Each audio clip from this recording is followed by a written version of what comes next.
Okay, imagine this.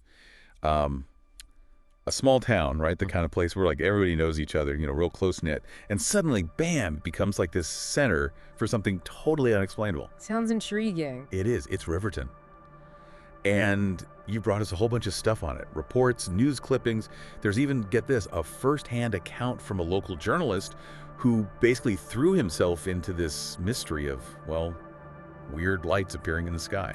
What really catches my eye right off the bat is just how different your sources are. Like, we're not just talking about blurry photos and, I think I saw something stories. You've got, like, real firsthand accounts mixed with, wow, some early scientific analysis. That's not something you see every day.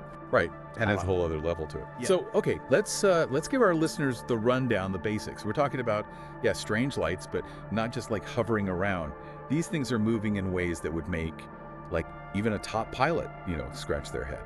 And get this, there are reports of like electromagnetic disturbances happening at the same time. It's like the whole town is being messed with by these lights, you know what I mean? That's huge. I mean, think about it. If it was just visual, right, we could say, oh, people are seeing things wrong, or it's the weather, whatever.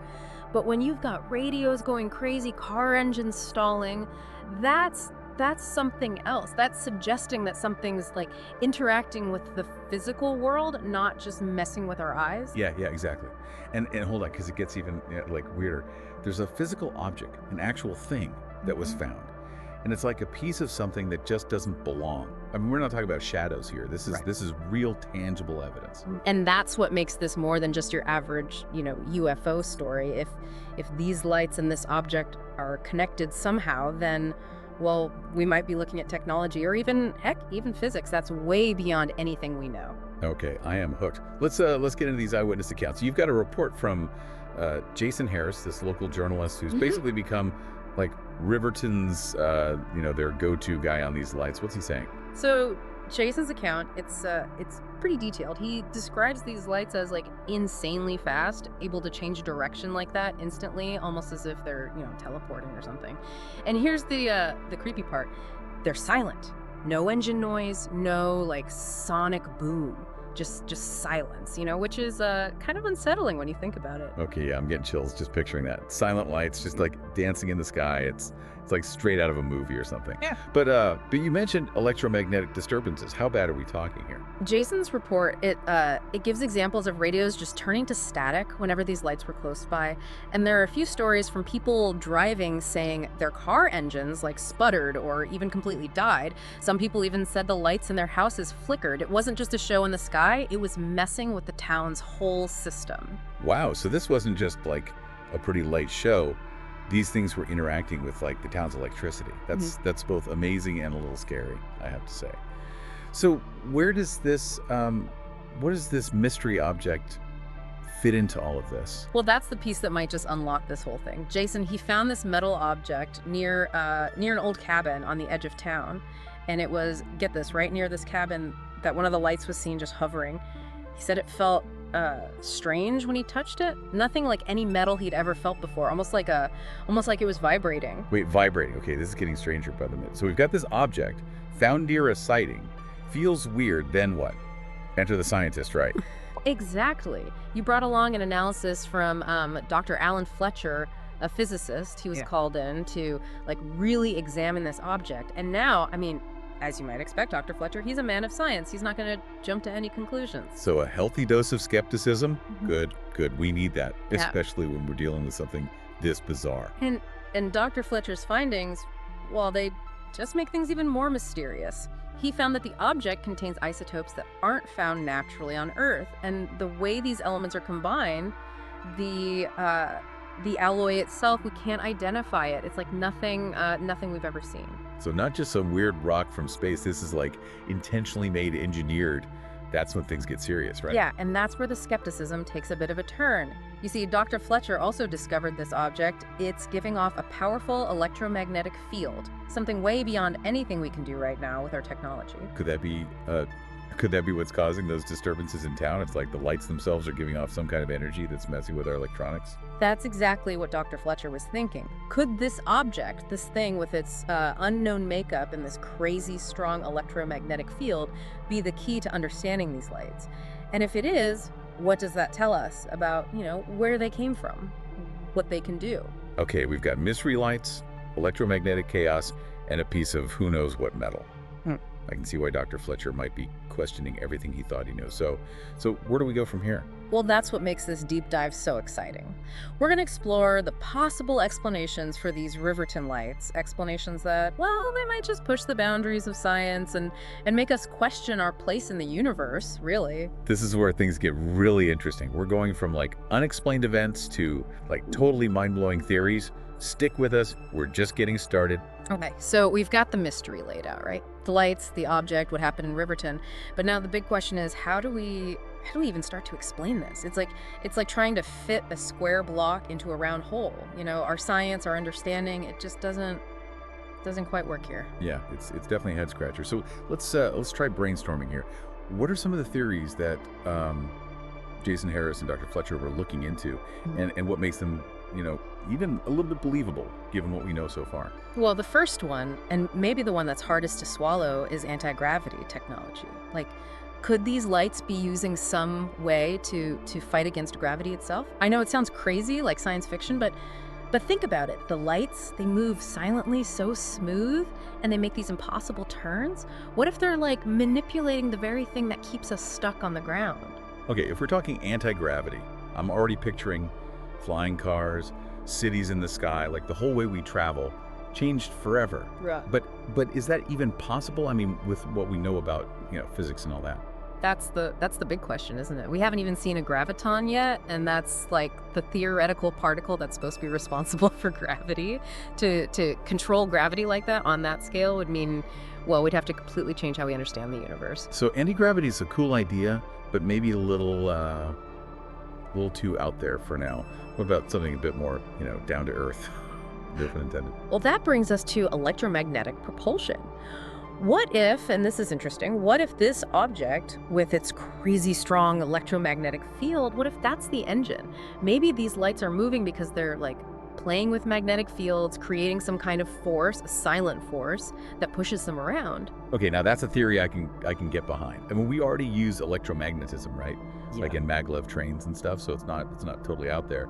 But to make something fly silently and do those crazy moves, that's got to be like next level tech. Oh, absolutely. It would take like incredibly precise control over these super strong magnetic fields. I mean, we're nowhere near that level yet, Okay. but it does kind of line up with what we've seen, the electromagnetic disturbances and what this object can do. Okay, I'm liking this one, but let's not stop there. What about the really weird stuff? You've got like quantum mechanics and dimensional shifting in your notes, which honestly sounds more like, a late night college dorm room conversation than actual science. Well, remember, sometimes the biggest discoveries come from looking at the stuff that seems impossible. Quantum mechanics, that's all about the super tiny, the world of atoms and all that, where things don't always make sense to us. So, could these lights be using quantum stuff to move in ways we don't understand? Wait, are you saying they could be teleporting, like using, what was it, quantum entanglement? Yeah. To just blink from one place to another? It's possible, though we haven't proven anything like that yet. Imagine if they could, like, manipulate quantum tunneling so they could go through walls or use entanglement to, like, move together instantly across huge distances. My mind is officially blown. But if we're being real, isn't that all, like, super far-fetched? I mean, we're just starting to understand this quantum stuff, let alone using it to, like, fly around. True. The gap between, what's theoretically possible and what we can actually do, it's huge.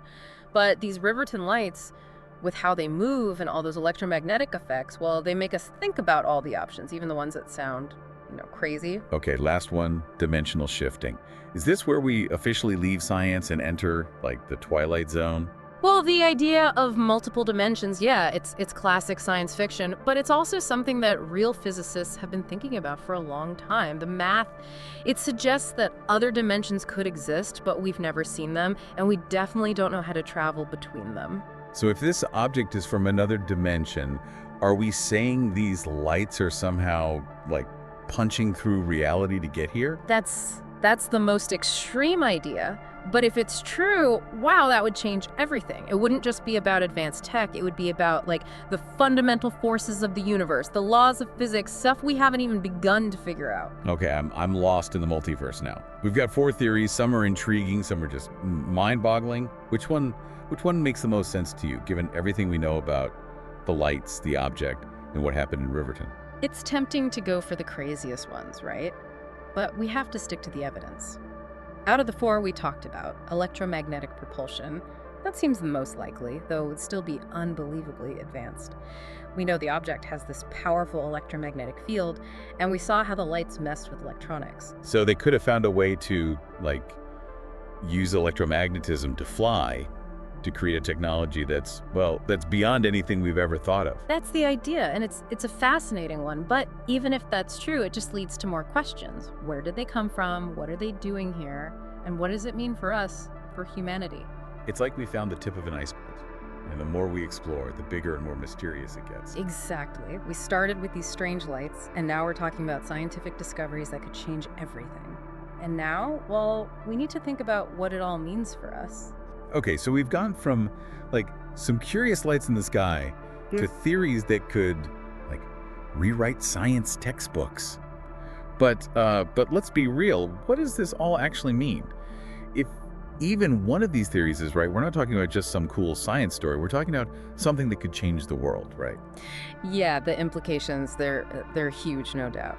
Let's start with anti-gravity, the one that's the most out there, but maybe the one that could change things the most. Imagine if someone or something has figured out how to, like, control gravity. That would be like, I don't know, giving us the keys to the universe. Right. No more, like, clunky rockets. We're talking sleek, silent vehicles just, like, lifting off. Space travel becomes easy. Maybe even, like, something everyone can do. Is that the kind of future we're looking at here? Think about it. Cities built in the sky, floating platforms, a world where gravity doesn't hold us back. It would change everything, not just how we get around, but how we build things, how we get energy, even how we understand our own planet. Yeah, it's almost hard to imagine. But let's come back down to Earth for a minute. What about electromagnetic propulsion? That's still a big jump, but it feels, I don't know, a little more realistic. What could that do for us? Well, electromagnetic propulsion, that could be the key to, like, super efficient, super fast travel, trains going across continents at, like, crazy speeds, spacecraft reaching Mars in weeks, not months. We could explore so much more, learn so much faster. So we're talking about breaking the speed limit, not just in the air, but in space too. Be like the golden age of travel, but, like, futuristic. But there's another side to this too, right? What if it's used for bad stuff? That's a good point. I mean, any technology this powerful, someone could turn it into a weapon. Imagine silent, super fast drones or weapons that could hit anywhere in the world instantly. It's a scary thought. This technology could have huge benefits, but also huge risks. It's a good reminder that every time we make a big leap forward, we have to think about, like, the ethics of it all. But let's go back to the really weird stuff for a second. Quantum manipulation, dimensional shifting. What kind of world could those create? Quantum manipulation, that could revolutionize everything. Computers, communication, even medicine. Imagine computers that could solve problems that would take our computers, like, hundreds of years, but they could do it in seconds. We could cure diseases by, like, changing things at the molecular level, and we could send information anywhere instantly. Okay, now that's a future I want to be a part of. Yeah. But dimensional shifting, that's the one that really feels like science fiction. What would that even look like? That's the big mystery. If we could get to other dimensions, who knows what we'd find? New forms of energy, new kinds of matter, maybe even life that's totally different from anything we know. It could completely change how we see the universe and our place in it. It's like we're at the edge of this whole new frontier, and these Riverton Lights, they might be the sign that shows us the way. This whole deep dive, it's taken us from this small town mystery to, like, the limits of what we thought was possible. Yeah, and it shows us that the universe is full of mysteries, things we can't explain, forces we don't understand. These lights, they remind us that there's still so much out there to discover. It's kind of humbling and exciting at the same time, isn't it? Yeah. We've looked at what people saw, what the scientists found, these mind-blowing theories, and what it could all mean for us. This deep dive has given us a lot to think about. And it's just the beginning. We're still searching for answers. We're still exploring. Who knows what other mysteries are out there waiting to be found? What other discoveries will make us rethink everything we thought we knew about the universe and ourselves? So, to everyone listening, we leave you with this. What do you think?